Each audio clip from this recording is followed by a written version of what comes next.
চিকেনটাকে ভালো করে আদা রসুন পেঁয়াজ বাটা পোস্ত বাটা কাজু বাটা আর হচ্ছে তোমার চিলি ফ্লেক্স জিরে মরিচ গোলমরিচ ধনে পুদিনা পাতা সব পেস্ট করে একেবারে 2-3 ঘন্টা ম্যারিনেট করে আমি এই শিকের মধ্যে সব মাংসর পিসগুলো বাটার দিয়ে একেবারে ফ্রাই করছি।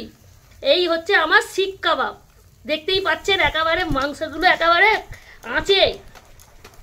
আঁচে হচ্ছে কয়লাতে শিক কাবাব।